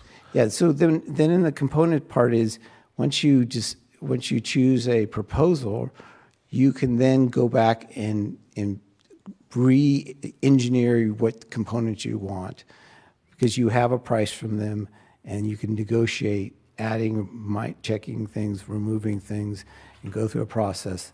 But there's so many different permutations, we don't do that until you have a contractor on contract to do it. So, you're not getting a price for... Well, they'll provide us a price for each of the components, so we have that pricing. Mm-hmm. We could, do combinations of 2 different technologies. It'll be up to us. They'll give us an upfront cost to purchase it outright, and we can, at that point, negotiate, how we want to go. Mm-hmm.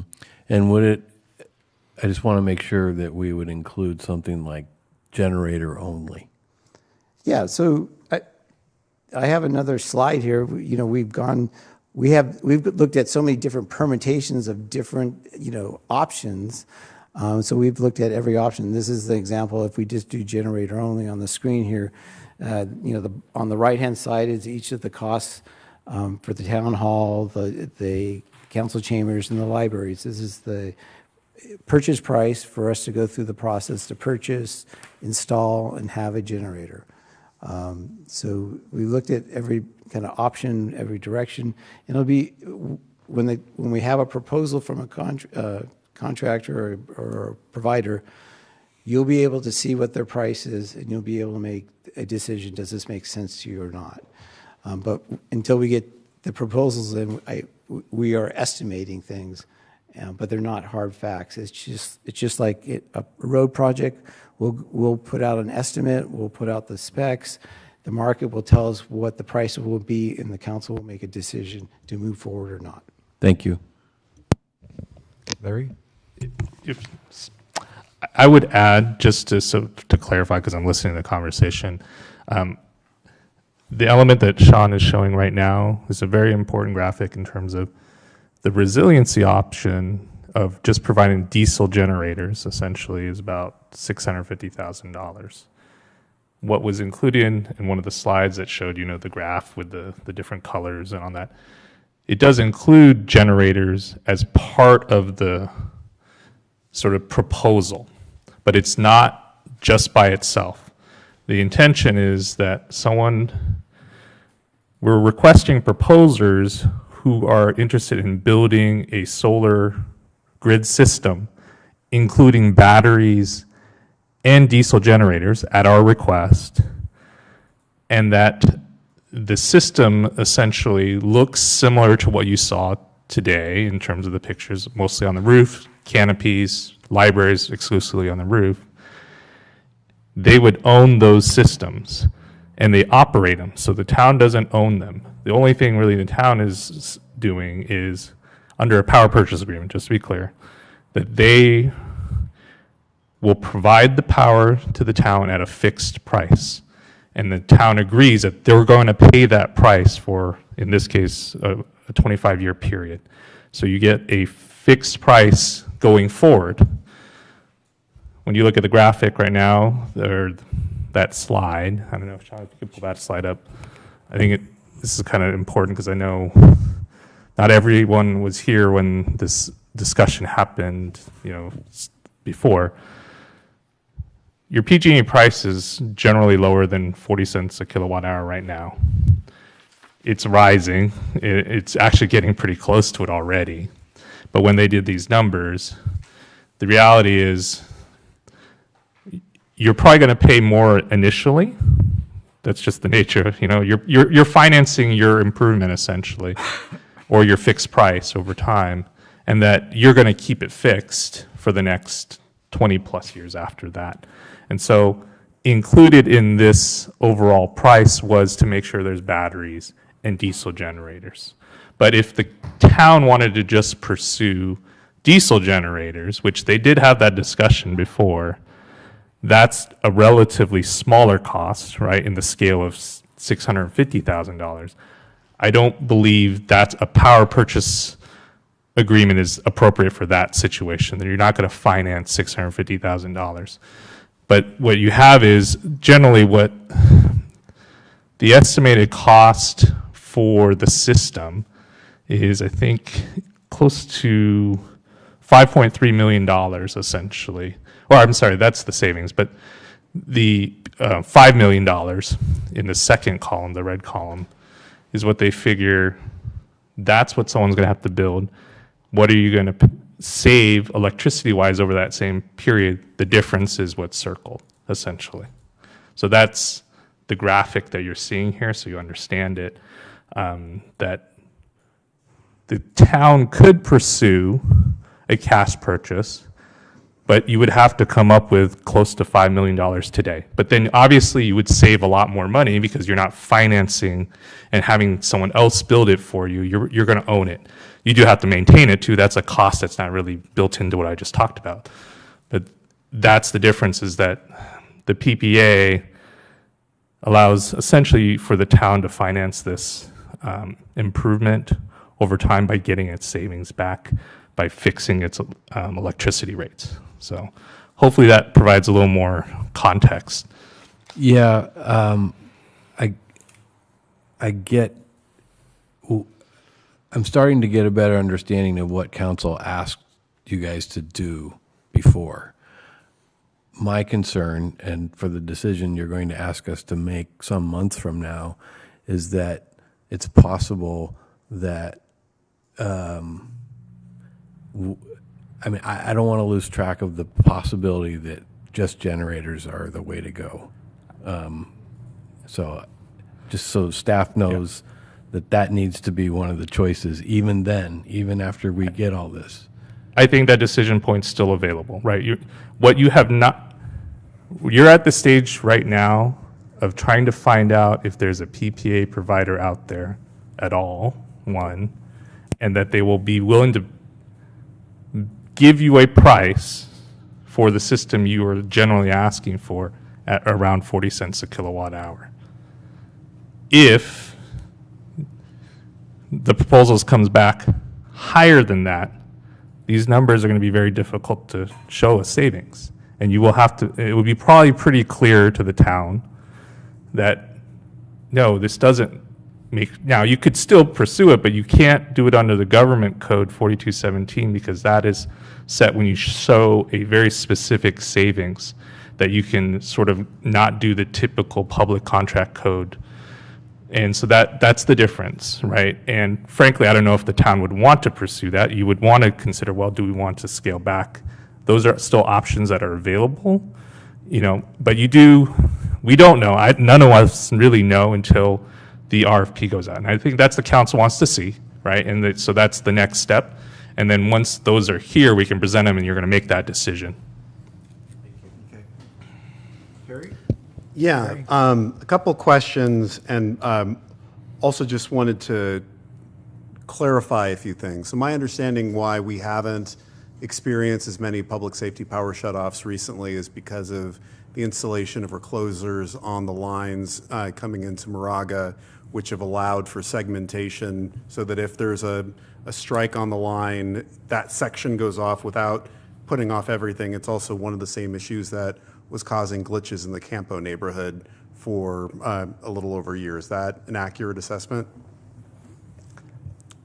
So they've made significant safety improvements to the system that has reduced some of our power outages, unplanned power outages, and it has nothing to do with our planned outages, of course. And that said, my understanding is, because we get the emails from PG&E every time there is a potential public safety power shutoff, even with the reclosers, even though we have not had as many of the power shutoffs since 2020, we have still been in scope for several potential shutoffs. It just happens that through the variability of Mother Nature that we were not ending up in scope. Is that accurate?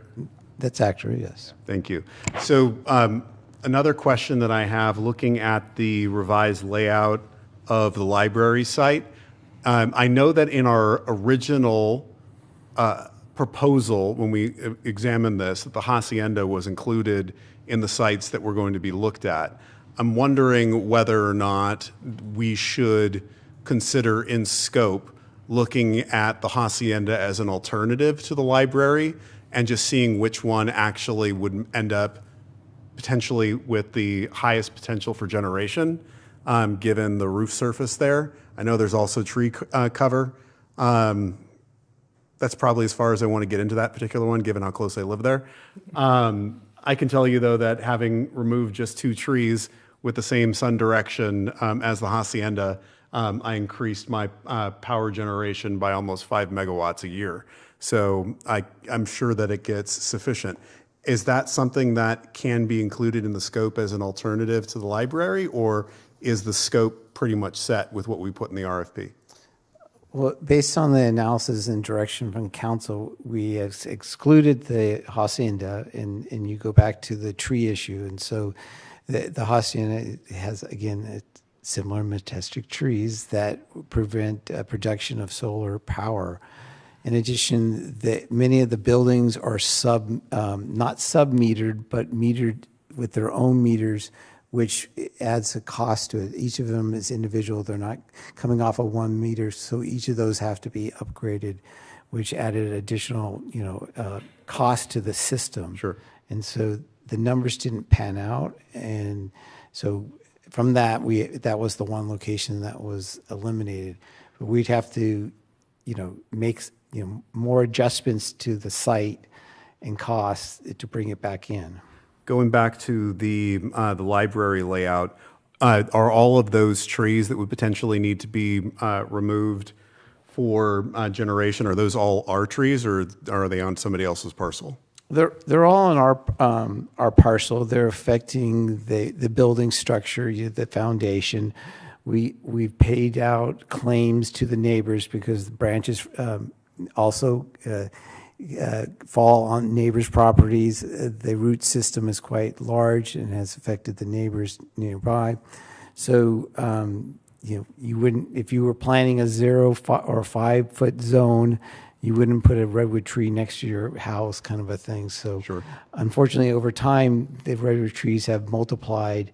They found a good foundation there, and they've had seedlings that would grow, and it's become a little bit of an orchard next to the building, which we have to spend money both cleaning the roofs and repairing the roof tiles when we have foliage or branches come down on the roof. So what I hear you saying is that actually removal of the trees would have a dual benefit of reducing the maintenance costs for the structure. It would. If you can go to the slide that has the breakdown of the various ones with the curve, the hockey stick. So one of the things that I know, having sat previously on the MCE board, is that the MCE electrical rates are now higher than PG&E's.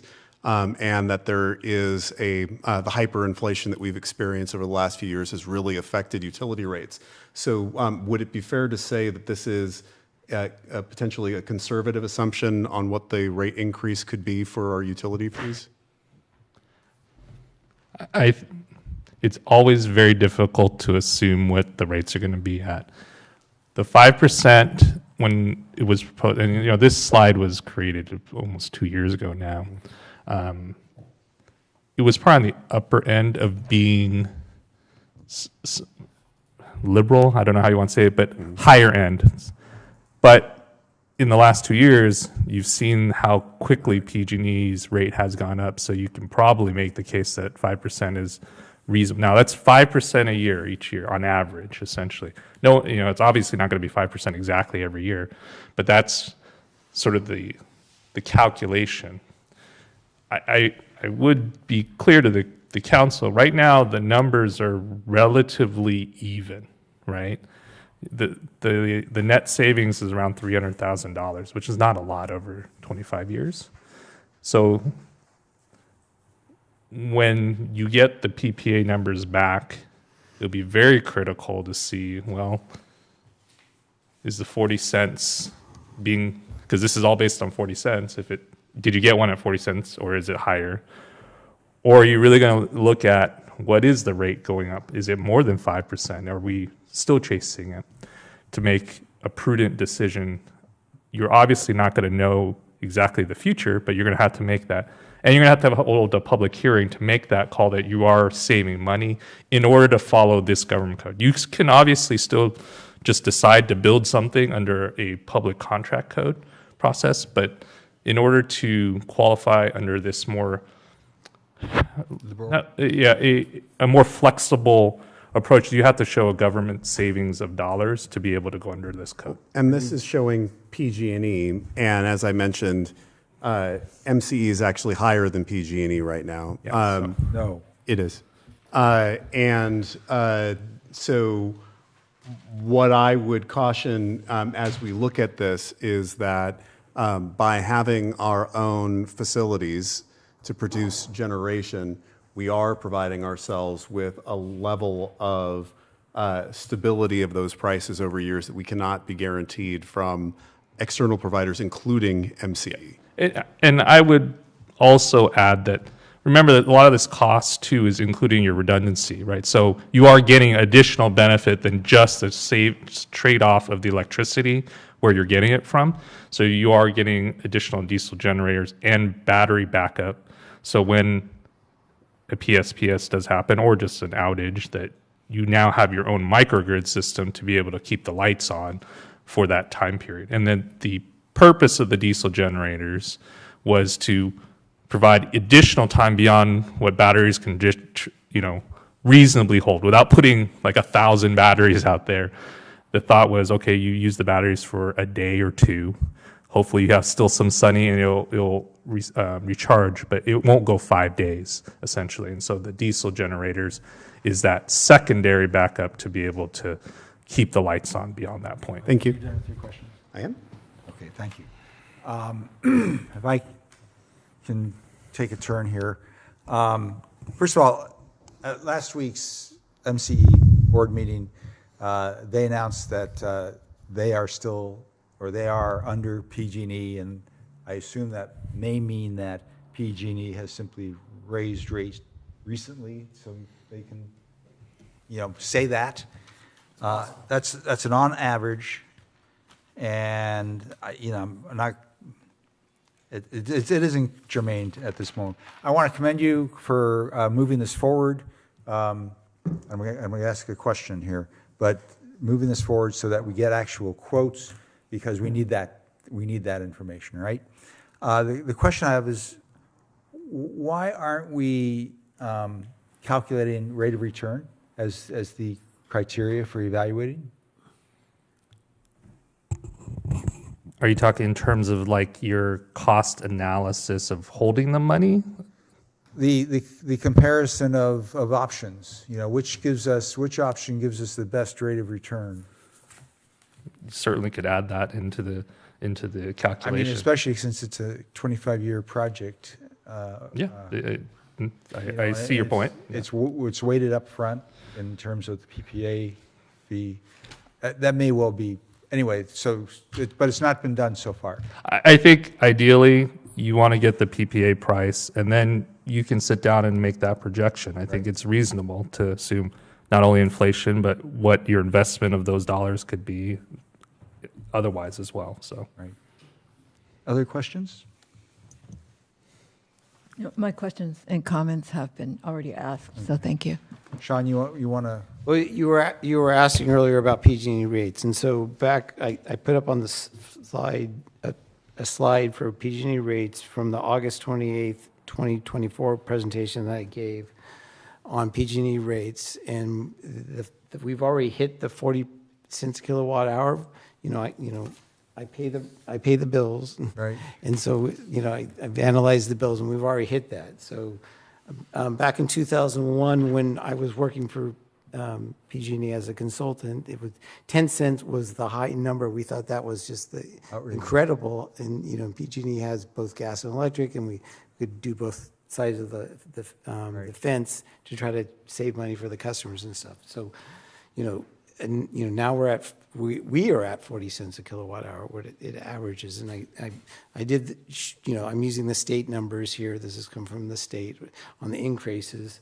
But, depending on, there's over this period of time, there's this, it's an average of about 65% increase in rates over this short amount of time. And it varies yearly, there's different numbers.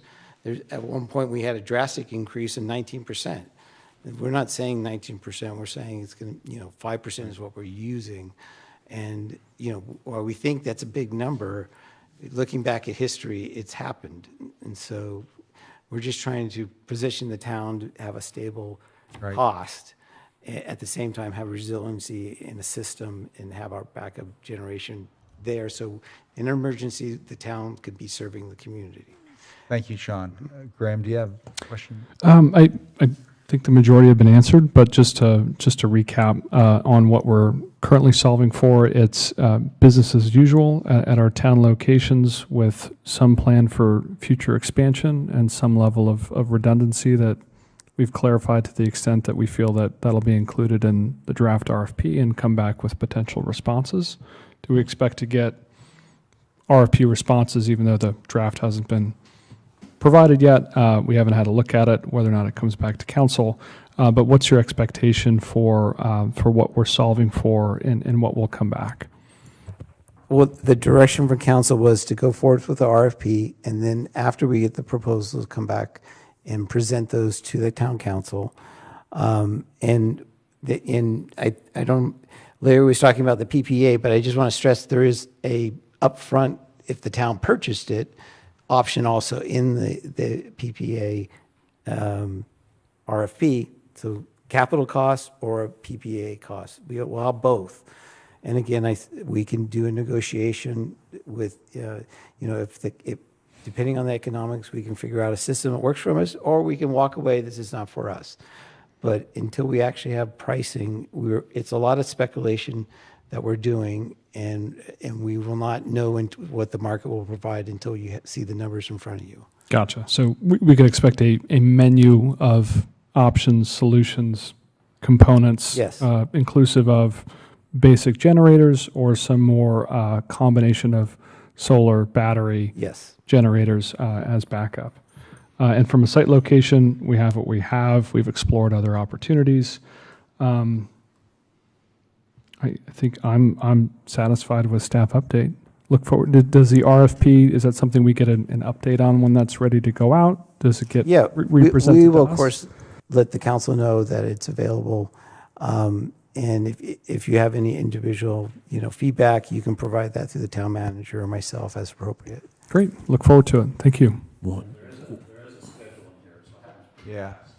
Yeah, April. Quick reminder, we're just getting an update tonight, and so are there any other additional questions?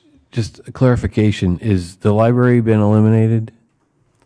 The library has not been eliminated. We'll provide you with, a choice if you would like to keep it when you get the proposals. You'll see all the costs associated with, you'll see all the potential, disadvantages, advantages on the library as it will be in front of you. But we have not eliminated anything.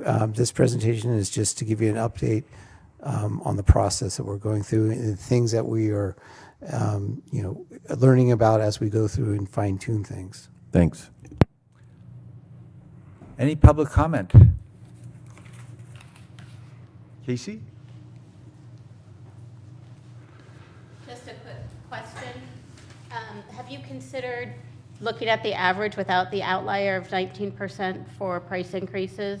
And does it still pencil out? The outlier when you, The price increases that you just showed for oh, you want to go PG&E, back? the historic prices go back about 10 years. There's a range of them, but 19% is a bit of an outlier. Of course. Have you considered what it would be if we had an average that didn't include that outlier and whether or not it would still pencil out? And there's a high number, there's also a low number. We can start factoring different ways to look at it. Yeah. Okay. Yeah. So, and this is part of the forecasting, but until we get an actual price from a proposal, we won't know what's economic or not economical. We can apply whatever figure we want and look into have a crystal ball ourselves and go high, go low, but until we get a number that we're working off of from a proposal, it's still kind of an educational guess right now. Yes. Got it. Thank you. That was Casey Rain, by the way. Yes, Town Manager. Mr. Mayor, members of the council, thank you for your indulgence today, and I hope there's a little bit more clarity on this topic. I know it's been many years in the making. But listening to everything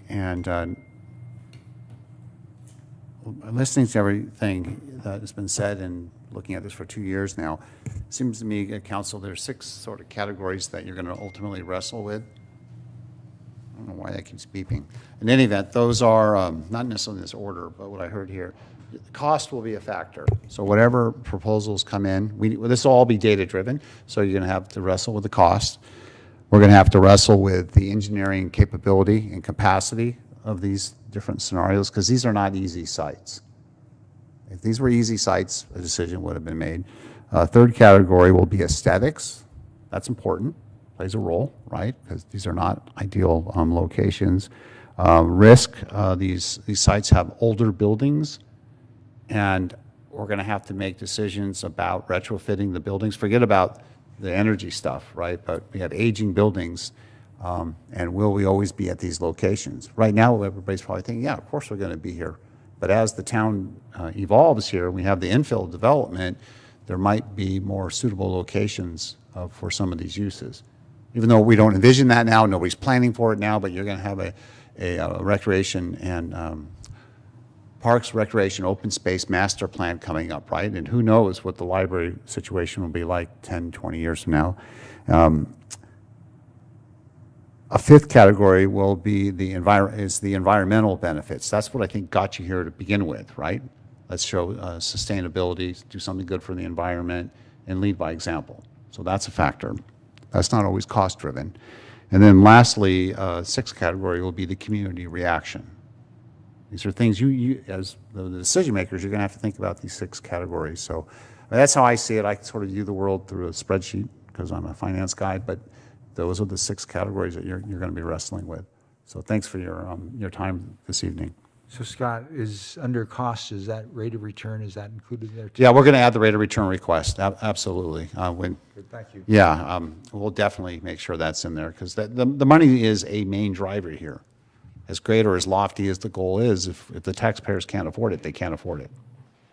Okay, are we done with item 9C, town facilities energy? Very slow. Okay, good. So item 10, which is council member requests for future agenda item. Do you have any requests? Yes, thank you. Sorry. Item 10, council member requests for future agenda items. I'm seeing no hands. Number 11, informational items. Do we have any informational items? I'm seeing no hands.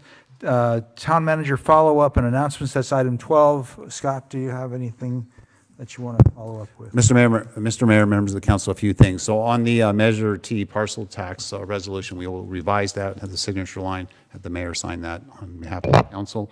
We'll follow up on the rate of return item for the energy project that we just heard. And then for items coming up, I do want to remind the council and the community there's still road work going on and striping for those who drive along Moraga Road, Moraga Way Canyon. There's some striping that has gone in. Remember that's temporary to improve that. We have more to come, but just go to the town's website. There's really nice user-friendly explanations and charts and tables to read to find out what's coming up. And we appreciate the work that Public Works is doing. And there's been some drainage improvements in certain neighborhoods, some emergency stuff that had to take place. So without going through the list, if anybody has any concerns, I think Councilmember Dolan, in your neighborhood, there was stuff going on, some noise issues with that. But whenever in doubt, just go onto the town's website or call us, and we'll try our best to explain what's going on. A sign of progress, I suppose. Okay, for the upcoming items for the council, your next meeting will be on April 9th. And we have some riveting, exciting items coming up. There will be an update on the street rehab program, street rehabilitation program, as part of the budget for the next 2 years. I'll concur, that is riveting. I'm sorry? What? I concur. Oh, yeah. And these are magnificent projects, right? Majestical projects, sorry. And then related to that, and there'll be another update on, and associated with the budget, the asset replacement program update. We do have challenges with that, so I know you're looking forward to that. April 23rd, the next meeting after that will be the proposed budget, a preliminary proposed budget, and then we hope to come to you with a recommendation for the Parks, Recreation, Open Space Master Plan consultant. Okay, that's it for town manager. Lisa first. No, I think it'd be better if you, I was hoping that you'd mention something about our Gales. Oh, yeah. Huh. I have something. I completely forgot. Yeah, so go Gales. Can you throw that up? You're gonna show us I photographs and? I have two images. Yeah. I got it. Don't worry. I had it queued up. So it's uncomfortable for a town manager to talk about a town manager, but I did get a last minute invitation from Roger Thompson, the college president, to go and watch the second game of the NCAA tournament, men's basketball tournament, when the Gales of St. Mary's took on Alabama. And so I said, look, if I can get a decent airfare, I'll go. And then I got a great airfare, so I flew out with very little notice and spent a couple days in Cleveland, and we went to the game together with a group of supporters for St. Mary's College, and it was kind of a once-in-a-lifetime experience. I've never been to this type of thing, and there was so much pride for the college and for the town, and to be there, and it was just really, really a special thing. And to see the benefits of the town-gown relationship, it really brought us closer together, and we want to do more. Here's another photo down on the near the floor. So it was a great experience. Now, I know the outcome wasn't what we had hoped for, but this is the highest level of athletic competition, and to be there. And I don't know a whole lot about basketball, but I thought the team played very well. I think they got positioned to have a lot of good shots, both in the paint and from the three-point range. The luck wasn't with them that night, but they played at a really high level, and I felt very proud to be from Moraga. And Dr. Thompson had pointed out to his colleagues and others that we may have been the only team there that had their town manager from their hometown. So it was a great experience overall. Super. And thank you so much. And there are several of us, including the Beans and several others, at the watch party at St. Mary's College that day. Forgive me, That's okay. Your floor. Yep.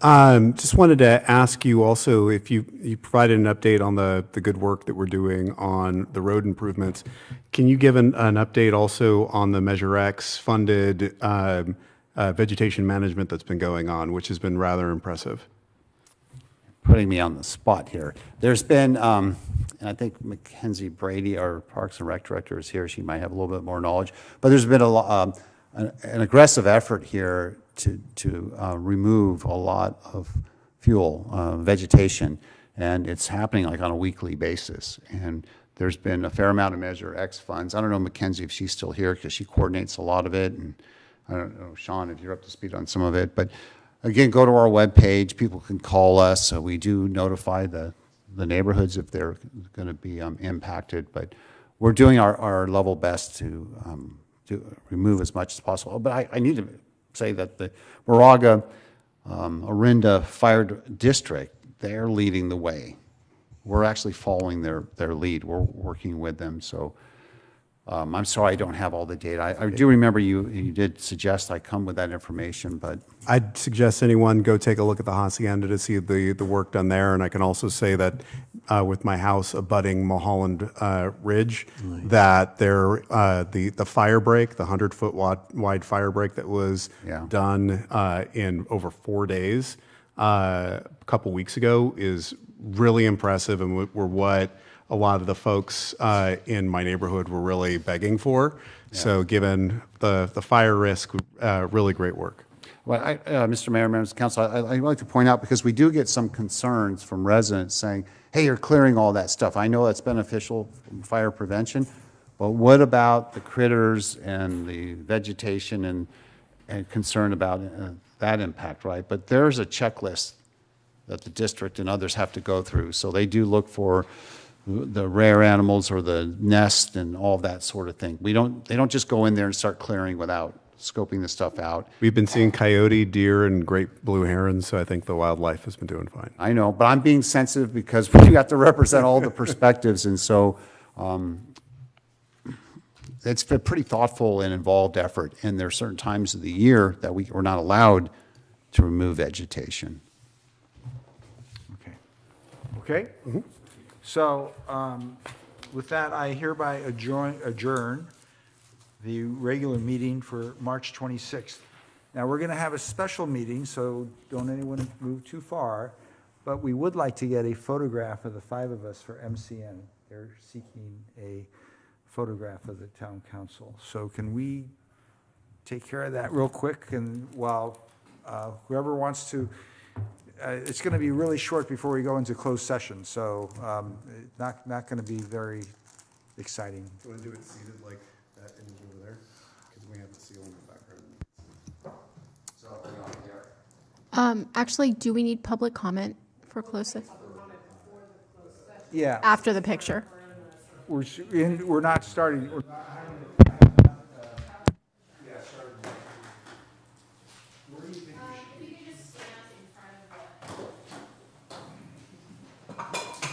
is not said.